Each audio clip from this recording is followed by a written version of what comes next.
इस वीडियो में class 11 conic section का मैं ये क्वेश्चन बताने जा रहा हूँ। कोनिक सेक्शन में सर्कल टॉपिक का ये क्वेश्चन है। Find the equation of the circle passing through the point 4 1 and 6 5 and whose centre is on the line 4x + y = 16। हमें एक ऐसे सर्कल का इक्वेशन फाइंड करना है जो ये दो पॉइंट से पास हो रहा है 4 1 और 6 5 से, और उस सर्कल का जो सेंटर है वो इस लाइन में लाई कर रहा है। तो हमें सर्कल का इक्वेशन फाइंड करना है। तो शुरू करते हैं इस क्वेश्चन को। फिर भी समझने के लिए मैं ये सर्कल का डायग्राम बना देता हूँ। ये ज़रूरी नहीं है कि तुम सर्कल का डायग्राम बना करके ये लिखो, ये सिर्फ समझाने के लिए है। तो ये मैंने सर्कल का डायग्राम बना दिया है। अब यहाँ पर मैं बता दूँ कि ये सर्कल दो पॉइंट है।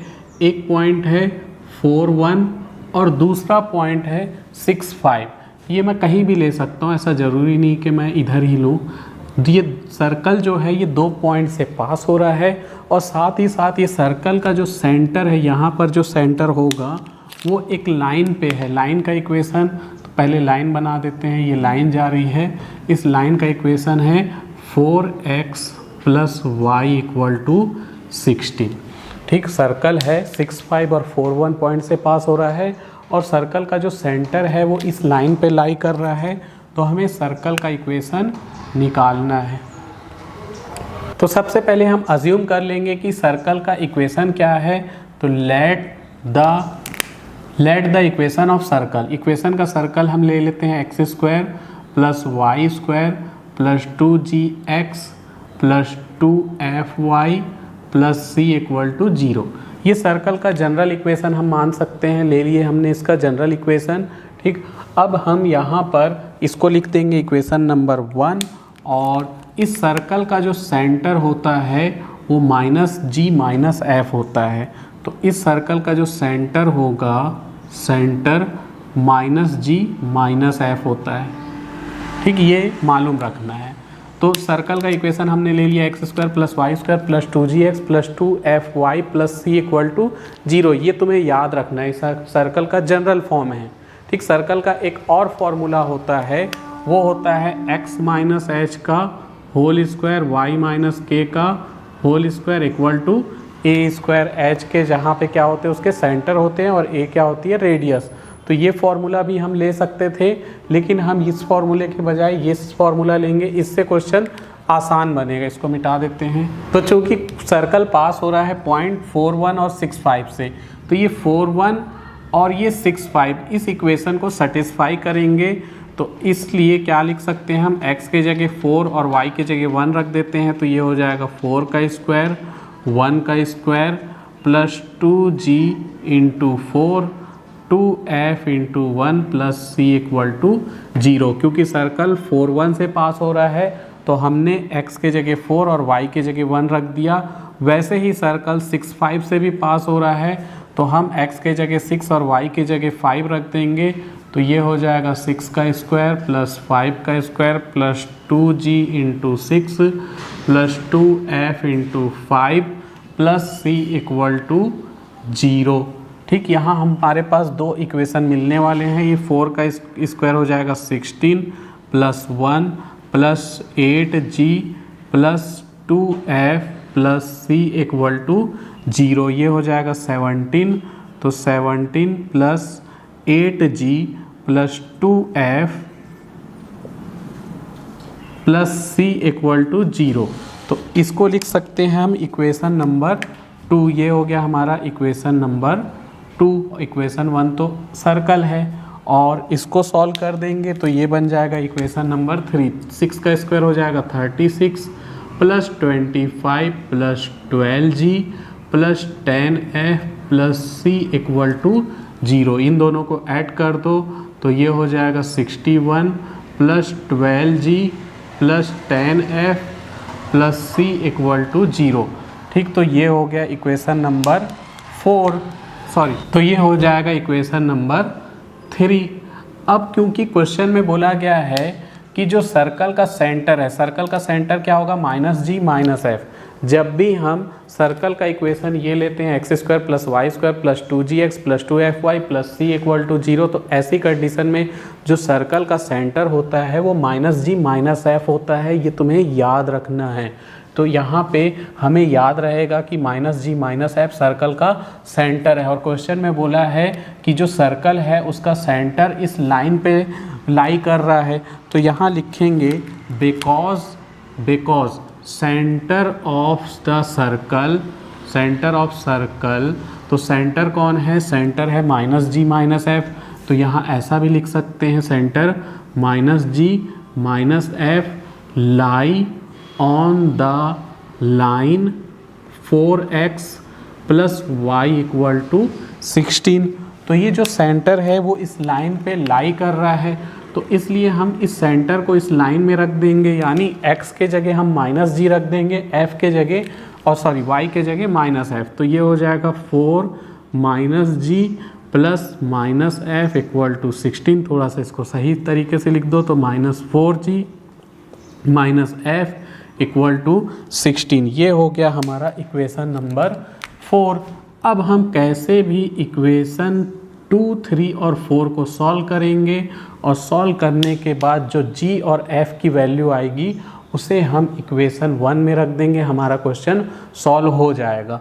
ठीक, तो ये इक्वेशन 2 ये है, इक्वेशन 3 ये है, इक्वेशन 4 ये है। ये आसानी से सॉल्व नहीं होगा, थोड़ा सा लंबा प्रोसेस है, तो इसको सॉल्व करेंगे हम और जी एफ सी की वैल्यू निकाल करके इस इक्वेशन में रख देंगे, हमारा आंसर आ जाएगा। तो इन तीनों इक्वेशन को सॉल्व करने का सबसे अच्छा तरीका है कि हम इक्वेशन 3 में से इक्वेशन 2 को माइनस कर दें। ऐसा करने पर सी हट जाएगा और जी और एफ में इक्वेशन मिल जाएगा। जी और एफ का इक्वेशन ये भी है, इससे उसको सॉल्व कर देंगे। नहीं समझ में आ रहा है तो देखते चले जाओ, अभी समझ में आ जाएगा। इक्वेशन 3 में से हम इक्वेशन 2 को माइनस कर दे रहे हैं। इक्वेशन 2 है तो 3 क्या है, 61 plus 12g plus 10f plus c equal to 0। और इक्वेशन जो 2 है, ये इक्वेशन 3 लिख लिए, इक्वेशन 2 है 17 प्लस 8g प्लस करके 2f plus c equal to 0।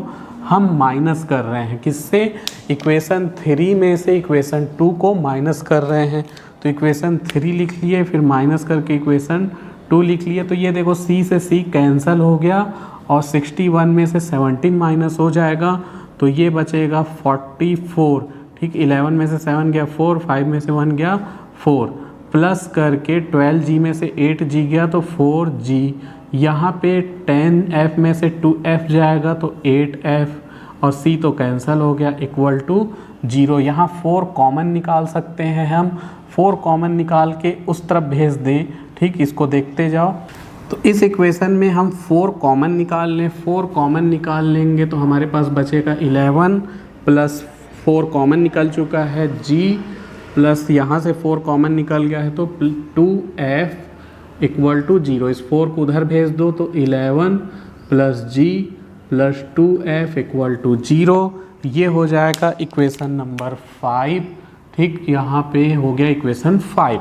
तो इक्वेशन 5 कैसे है, इक्वेशन 2 और 3 को हमने सॉल्व किया, इक्वेशन 3 में से 2 को माइनस कर दिए तो c कैंसिल हो गया, c एलिमिनेट हो गया और g और f में एक इक्वेशन मिल गया 5।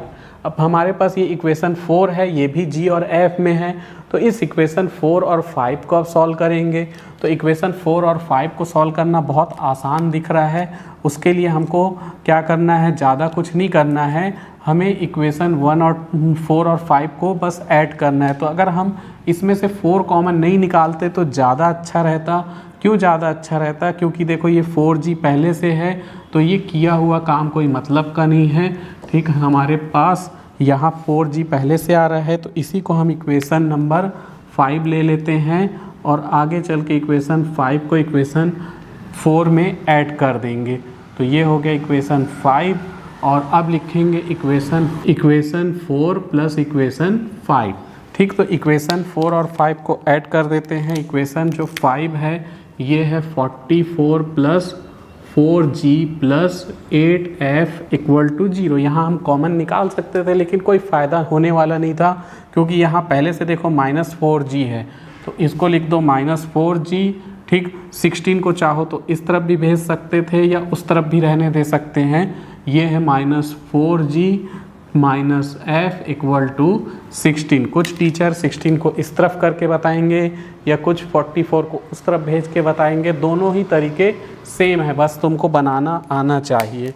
तो हम डायरेक्ट इक्वेशन 4 और 5 को ऐड कर दे रहे हैं। तो ऐड करने में को किसी का कोई साइन चेंज नहीं होता है, ये ऐसे ही ऐसे आ जाता है। 44 ऐसे ही रहेगा और 4g से 4g कैंसिल हो जाएगा। 8g f में से एक f माइनस हो जाएगा तो 7f इक्वल टू 16। 44 को उस तरफ भेज दो तो 7f इक्वल टू 16 माइनस 44, तो 7f इक्वल टू ये माइनस होगा तो यहाँ बचेगा 8 और 3 में से 1 गया 28, वो भी माइनस में। तो f की वैल्यू आने वाली है, 7 को उधर ट्रांसफ़र कर दो तो -28/7 यानी कि -4। तो f की जो वैल्यू आई वो -4 है। इस वैल्यू को हम इक्वेशन 4 में रख देंगे तो g की वैल्यू निकल जाएगी, और f और g की वैल्यू को हम इक्वेशन 2 या 3 में रख देंगे तो c की वैल्यू निकल जाएगी, और f, g और c की वैल्यू को इक्वेशन 1 में रख देंगे तो हमारा क्वेश्चन सॉल्व हो जाएगा। तो अब क्या करना है, जैसा कि मैंने बताया, इस वैल्यू को कहाँ रखेंगे, इक्वेशन 4 में। तो put f equal to -4 in equation 4 में ये रखेंगे तो 4 में क्या है, 4 में है -4g -f इक्वल टू 16। तो -4g -f की वैल्यू तो -4 है तो -4 इक्वल टू 16, ठीक। यहाँ जगह नहीं है, हम इसे मिटा के यहाँ बना लेते हैं। तो ये हमारा इक्वेशन 1 है, इसमें लास्ट में हम वैल्यू रखेंगे। इधर हमने -4g माइनस लिख करके -4 इक्वल टू 16 है तो ये हो जाएगा -4g + 4 इक्वल टू 16। तो अब किसी एक को उधर 4 को उधर ट्रांसफ़र कर देंगे तो -4g equal to 16 -4 4g equal to 12। 4 को उधर ट्रांसफ़र कर दो तो 12 के अपॉन में -4। कुछ बच्चे बोलेंगे कि -4 उस तरफ जा रहा है तो प्लस हो जाएगा, लेकिन अगर यहाँ पर ये माइनस होता, ऐसे होता g -4 इक्वल टू 12 तो -4 उधर जाता तो 12 + 4 हो जाता। लेकिन चूंकि ये इनटू हम देख करके इसको डिवाइड कर रहे हैं तो वो साइन के साथ ही उधर डिवाइड होगा और g की वैल्यू इधर आ जाएगी g इक्वल टू -3। अब इस वैल्यू को, ये g की वैल्यू -3 है और f की वैल्यू -4 है, इन दोनों वैल्यू को हम इक्वेशन 2 या 3 किसी में भी रख सकते हैं। तो 2 में ही रख देते हैं, 2 में रख देंगे तो c निकल जाएगा, फिर g, f और c की वैल्यू इक्वेशन 1 में रख देंगे, ठीक। इसको मिटा देते, अब इनकी ज़रूरत नहीं है। तो इस f और इस g की वैल्यू इक्वेशन 2 में पुट कर रहे हैं तो यहाँ लिख देते हैं put g equal to -3 and f equal to -4 in equation 2। Equation 2 ये है, इसमें रख देते हैं। तो इक्वेशन 2 में g के जगह हम क्या रख रहे हैं, -3, तो ये हो जाएगा 8 × -3, और f के जगह है -4 तो 2 × -4 तो ये हो जाएगा 17 -24 -8 + c इक्वल टू 0।